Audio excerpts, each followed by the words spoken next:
Hi, my name is Isha Gogia and welcome all. In this video, I'll be giving introduction to linear regression. We will be covering linear regression in this module. Along with it, we will discuss about the cost function on how we are going to weigh the cost of linear regression with least squares error. The details of which we will go further into in later slides. In order for us to optimize our linear regression model for the LSE to be as low as it can be, we will use what is known as gradient descent algorithm to iteratively find the lowest LSE fit to the linear model. Lastly, we will cover about the advantages and disadvantages of linear regression and when to use it and when not to use it. Linear regression is a form of supervised learning. Therefore, in a dataset to train the linear regression model, the answer is provided. The answer for each observation is commonly known as target or dependent variable. Besides the answer, other related measurements are given. These measurements are known as independent variable and we can build a linear relationship between them, the dependent and the independent variable. For example, let's say we have collected a data set that consists of two columns. One column contains the TV advertising expenditure in each state and the other column contains the sales of snack. With these two columns, we can build a linear regression out of it and find answers to the following questions. Questions such as, how much do I need to spend if I want to increase the sales of snacks to $100M? Or for each marketing dollar spent, how much increase in sales of snack will it bring? With the model, we can, when given another data set of advertising expenditure, predict what is the potential sales of snack made. Linear regression is basically to fit a line to a set of points. Let's suppose we have a data set which has pairs of x and y values. We have plotted these values as shown in image. A line is said to be a best fit if the distance between the points plotted and the line is minimal. Now, to model the above set of points with a line, we use the standard y is equal to w0 plus w1x line equation, where w1 is the line slope and w0 is the line's y-intercept. Looking at the first image, we see that line is not a best fit to the given data. Similarly, in the second image also, the line doesn't best fit to the data. So, to find the best fit for your data, we need to find the best set of slope m and y-intercept values. In the third image, the red line is the best fit to our data. So, in linear regression, we find values for m and b such that it will best fit the given data. For a particular x value, we have a corresponding y value in our data set. This y value in our database is called observed value. For a particular x value, the corresponding y value is called predicted value. A line is best fit if the difference between the observed value and the predicted value is minimal.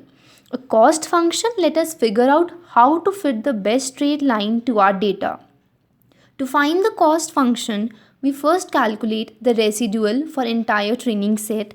Residual is the difference between the observed and predicted value. Then we calculate the sum of squares of residual for entire training set. This sum of squares of residual is the cost function. The cost function is dependent on W0 and W1. For different W0 and W1 values, we get different values for cost function. We find cost functions for different values W0 and W1.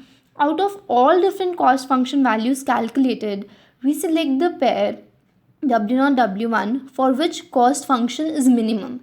Hence, for pair W0 W1, the distance between the points and the line is minimum. Hence, the line is best fit.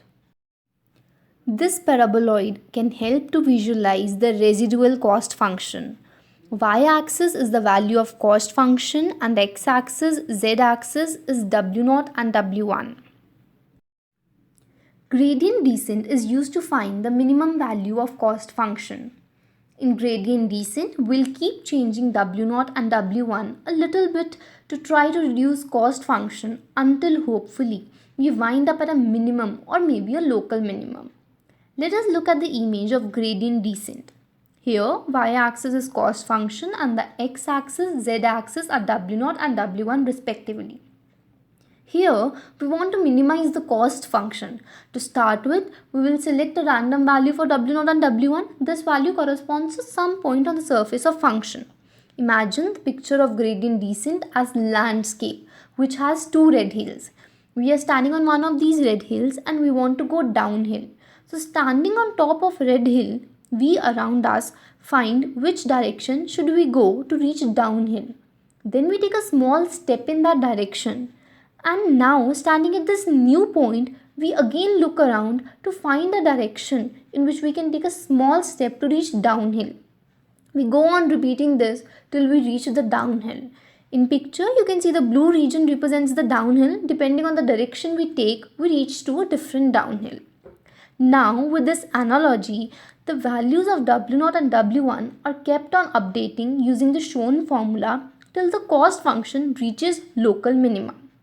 Here also, W0 and W1 are taking steps towards the downhill, that is local minimum.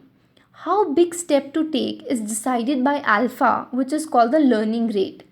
If alpha is small, W0 and W1 will take small step, and if alpha is large, W0 and W1 will take large steps.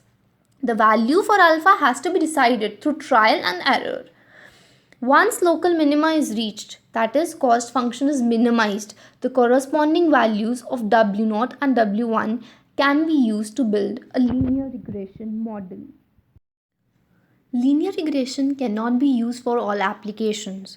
Linear regression is used when the target is continuous and when the relationship between variables is linear.